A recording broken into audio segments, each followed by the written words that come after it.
جسے کہتے ہیں کہ دن دگنی رات چگنی ترقی کر رہا ہے۔ الحمدللہ اللہ رب العزت اپنے محبوب علیہ الصلوۃ والسلام کا پیغام پوری دنیا میں جو ہے اس چینل کے ذریعے پہنچا رہا ہے، اور امت کے اندر شعور بیدار ہو رہا ہے کہ ہم نے وظائف کی غلامی سے، ڈبہ پیروں کی غلامی سے، من گھڑت اور جھوٹے فضائل کی غلامی سے نکل کے ہم نے حضور علیہ الصلوۃ والسلام کی غلامی میں آنا ہے۔ کیوں؟ حضور علیہ الصلوۃ والسلام کی غلامی دونوں جہاں میں کامیابی کی ضمانت ہے۔ تو جو لوگ عرش چینل کے ساتھ جڑ رہے ہیں تو ان کے سوالات بھی ہمارے تک پہنچنا شروع ہو گئے ہیں۔ تو بنیادی سوالات جو ہوتے ہیں جس کو ضروریات دین کا علم کہتے ہیں، ان کے جوابات دینا بھی میرے ذمہ ہے، ضروری ہیں۔ جو سوال کرتے ہیں ان کا سوال کرنا بھی حق ہے۔ باقی جو مسائل ہوتے ہیں پیچیدہ ہوتے ہیں، جس طرح صدقہ کے مسائل ہیں، صدقہ فطر کے مسائل ہیں، یعنی اس کو فطرانہ آپ کہتے ہیں، اس کے مسائل ہیں، زکوٰۃ کے مسائل ہیں، طلاق کے مسائل ہیں، ٹھیک ہے، حج کے مسائل ہیں، قربانی کے مسائل ہیں، وہ ہمارا میدان نہیں ہے، وہ ہماری ذمہ داری بھی نہیں ہے اور ہمارا میدان بھی نہیں ہے۔ یہ مسائل آپ حضرات جو ہے جو علماء ہیں، اور علماء میں بھی وہ حضرات جو مفتی ہیں اور جن کا کوئی نام ہے، جن کی کوئی ساکھ ہے اور اہل سنت کے ہیں، ان سے آپ پوچھیں۔ اسی طرح جو اہل تشیع ہمیں سنتے ہیں وہ اپنے مسلک کے مفتی سے پوچھیں۔ اس طرح جو ہمیں اہل سنت میں دیوبند سنتے ہیں وہ دیوبند جو مسلک کے مفتی ہیں ان سے پوچھیں، اور جو ہمیں اہل سنت بریلوی سنتے ہیں وہ اپنے مسلک کے مفتی سے پوچھیں، تاکہ کوئی اختلاف جو ہے وہ نہ ہو۔ تو جو مسائل یا جو سوالات بنیادی ہوتے ہیں جس کو ضروریات دین کا علم کہا جاتا ہے، اس کے جوابات جو ہے وہ میرے ذمہ ہیں، انشاءاللہ وہ میں اپنے تائیں کوشش کرتا رہوں گا کہ اس چینل پہ آپ حضرات کو دیتا رہوں۔ تو آج جو سوال تھا وہ یہ تھا کہ حضرت صاحب ہمارے گھر میں کئی اذانوں کی آواز آتی ہے، کئی اذانوں کی آواز آتی ہے، تو یہ ان کے ساتھ مسئلہ نہیں ہے۔ پاکستان میں الحمدللہ، ہندوستان، پاکستان، بنگلہ دیش یعنی مسلمان ممالک ہیں، سب لوگوں کے گھر میں ہے، کیونکہ جو اذان ہے وہ لاؤڈ سپیکر پہ پڑھی جاتی ہے، ٹھیک ہے۔ تو بیک وقت کئی مساجد کے اندر جو ہے وہ اذان ہو رہی ہوتی ہے، تو اس اذان کی آواز تو آنی ہے۔ ہر گھر کے اندر کم و بیش جو ہے دو تین چار مساجد کی اذان کی آواز جو ہے وہ آتی ہے۔ آج کل تو دیہات کے اندر بھی جو ہے وہ ایک دو اذانیں اکٹھی جو ہے وہ چل رہی ہوتی ہیں، جہاں پہ آبادی جو ہے وہ کم بھی ہوتی ہے۔ اب اگلا مسئلہ یہ ان کا ہے کہ ہمارے گھر میں اذان کی آواز آتی ہے اور ہمارا جو گھر ہے وہ مسجد کے بالکل قریب ہے، تو آیا اذان ہوتے ہی جو پہلی اذان کی آواز ہمارے گھر میں آئے تو کیا اس گھر کی خواتین اس اذان کا جواب دینے کے بعد نماز پڑھ سکتی ہیں؟ جبکہ ہمارے گھر کے جو بالکل قریب مسجد ہے، یعنی جو ہمسائے میں ہے یا سامنے ہے، دائیں ہے یا بائیں ہے یا پیچھے ہے، جو بالکل ساتھ مسجد ہے، ابھی اس مسجد میں نماز نہیں ہوئی، یعنی جماعت کی نماز نہیں ہوئی، مردوں نے نماز نہیں پڑھی، اب عورتیں اذان سن کے کوئی بھی کسی بھی نماز کی اذان آ رہی، اس کی آواز آ رہی ہے، تو کیا مردوں سے پہلے یعنی جماعت سے پہلے نماز پڑھ سکتی ہیں؟ یہ سارا سوال تھا، وہ میں نے آپ کو کھول دیا ہے تاکہ پوچھنے والے کو بھی تسلی ہو جائے اور آپ کو بھی معلوم ہو جائے کہ پوچھنے والا کیا پوچھ رہا ہے۔ کئی اذانوں کی آواز ہمارے گھر میں آتی ہے، ہم نے کوئی ایک آواز سنی، اس اذان کا جواب دیا، تو کیا ہم فوراً نماز پڑھ سکتے ہیں؟ سوال اتنا سا تھا، تو میں نے اس کو کھول دیا ہے۔ یعنی ان کے سوال کا مقصود یہ تھا کہ ہمارے گھر میں کئی آوازیں آتی ہیں، پھر ہمارے گھر میں مسجد بالکل ساتھ ہے، اب اس مسجد کے اندر ابھی جماعت نہیں ہوئی، تو کیا عورت مرد سے پہلے نماز پڑھ سکتی ہے؟ یہ ہے اصل سوال۔ اب آپ سنیں، دیکھیں اللہ رب العزت نے مرد اور عورت دونوں کے اوپر نماز فرض کی ہے، ایمان والوں کے اوپر نماز فرض کی ہے۔ اب ایمان والوں میں عورت بھی ہو سکتی ہے اور مرد بھی ہو سکتا ہے، اس میں کوئی تفریق نہیں۔ پہلی بات یہ ہو گئی۔ دوسری بات یہ ہے کہ جب آپ نے اذان سنی، کیا ہوئی؟ اذان سنی، اب اس نماز کا ادا کرنا آپ کے اوپر لازم ہو گیا ہے، آپ کے اوپر فرض ہو گیا ہے۔ اب وہ اذان کی آواز مرد کے کان میں پڑی ہے، وہ اذان کی آواز عورت کے کان میں پڑی ہے، جو بھی دونوں میں ایمان والا ہے، تو ایمان والے کے اوپر اب اس نماز کا لٹانا، اس نماز کا ادا کرنا فرض ہو گیا ہوا ہے۔ سمجھ آ گئی بات؟ اب عورت گھر میں کام کر رہی ہے، اس کو مثال کے طور پہ عشاء کی اذان جو ہے وہ سنائی دی، اس نے اب عشاء کی اذان سن لی، اس کا جواب دے دیا، وہ فوراً جو ہے سارے کام چھوڑ کے افضل یہ ہے کہ پہلے وہ نماز کو ادا کرے۔ وہ یہ انتظار نہیں کرے گی کہ مرد پہلے نماز پڑھ لے۔ یہ کوئی ولیمے دی روٹی نہیں ہے کہ پہلا مرد کھان گئے تے بعد چوں عورتاں کھان گیا، پھر جی بچ گیا تے منگن والے کھان گے۔ کیونکہ جس طرح کے معاشرے کے اندر ہم رہتے ہیں، ہم دین کو بھی اسی طرح سمجھنے کی کوشش کرتے ہیں کہ مرد پہلے کھا لیں تو بعد میں عورتیں کھائیں گی۔ ٹھیک ہے، وہ طعام کے دسترخوان کے ادب و آداب ہے۔ نماز کے اندر یہ نہیں ہے، نماز کے اندر یہ نہیں ہے۔ آپ کہیں پہ بھی ہیں، آپ کی اذان میں، آپ کے کان میں اذان کی آواز آ گئی، اب آپ کے اوپر نماز پڑھنا فرض ہو گیا۔ اب نماز جو ہے وہ پڑھیں اور اس کو جو ہے وہ ادا کریں۔ اس میں مرد یا عورت کی کوئی تفریق یا تمیز نہیں ہے، اور نہ ہی یہ قدغن ہے، نہ یہ شرط ہے کہ پہلے مرد پڑھیں گے تو پھر عورتیں پڑھیں گی، اور نہ ہی یہ شرط ہے کہ مسجد جو بالکل ساتھ ہے، جس میں امامت جب کروائی جا رہی ہوتی ہے یا جماعت ہو رہی ہوتی ہے، تو تکبیروں کی آواز جو ہے وہ بھی گھر میں آ رہی ہوتی ہے، تو کوئی شرط نہیں ہے کہ مرد ادھر پڑھ رہے ہیں تو ادھر عورت جو ہے وہ گھر میں نماز نہیں پڑھ سکتی، یا ابھی مردوں نے پڑھی نہیں ہے تو میں عورت پہلے کیسے پڑھ لوں۔ اس کے اندر کوئی قدغن نہیں ہے، کوئی شرط نہیں ہے۔ اذان کی آواز آئی ہے، آپ نے اذان سنی ہے، عورت گھر میں نماز پڑھے۔ کیوں عورت کی نماز گھر میں ہونی، اس کا مسجد کے ساتھ کوئی تعلق واسطہ ہی نہیں ہے۔ بات سمجھ آ گئی؟ وہ ایک الگ نظام ہے، مردوں کا ایک الگ نظام ہے۔ اب کیا ہوگا کہ مسجد بالکل گھر کے قریب ہے، لاؤڈ سپیکر کی آواز یا تکبیروں کی آواز جو ہے وہ گھر میں آتی ہے۔ اس میں علماء کہتے ہیں کہ جب نماز پڑھنے کے لیے آپ کھڑی ہوں تو ادھر جماعت کی تکبیریں بھی کہیں جا رہی ہوں، یعنی آواز جو ہے وہ آ رہی ہو، تو ادب کا تقاضا یہ ہے کہ جو جماعت ہے اس کو ہو لینے دیا جائے، بعد میں آپ سکون کے ساتھ اپنی نماز ادا کر لیں، تاکہ آپ کی نماز کے اندر بھی کوئی خلل نہ آئے۔ یہ ادب ہے، کوئی یہ واجب یا فرض یا سنت نہیں ہے، یا کوئی شرط نہیں ہے۔ سمجھ آ گئی؟ یہ محض ادب ہے۔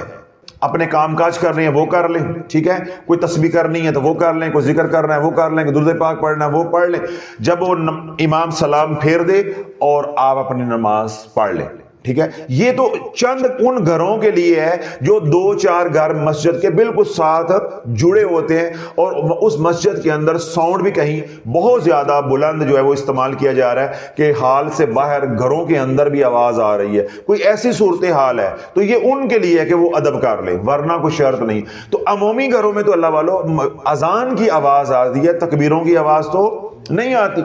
تکبیروں کے لیے تو ساؤنڈ باہر کا جو لاؤڈ سپیکر ہے یا ہارن ہے اوپر والا وہ استعمال نہیں ہوتا۔ اگر ساؤنڈ استعمال ہوتا ہے تو وہ اندر ہال کا استعمال ہوتا ہے، اس کی آواز ہال کے اندر ہوتی ہے، مسجد سے باہر نکل کے لوگوں کے گھروں میں تو وہ نہیں گھستی، تو اس لیے یہ مسئلہ ان کے لیے نہیں ہے۔ عورتیں بس آواز سنیں اذان کی، اس کا جواب دیں، اور وقت کے اوپر اول ترجیح ہونی چاہیے کہ میں نماز کو ادا کر لوں۔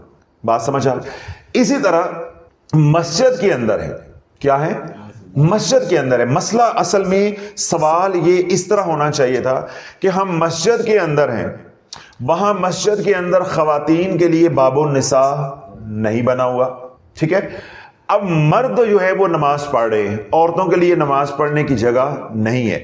اب لازم ہے کہ عورت انتظار کرے کہ پہلے جماعت کی نماز جو ہے وہ ہو جائے گی، اس کے بعد مرد جب نکل جائیں تو عورت اپنی نماز پڑھ لے۔ سوال یہ ہونا چاہیے تھا،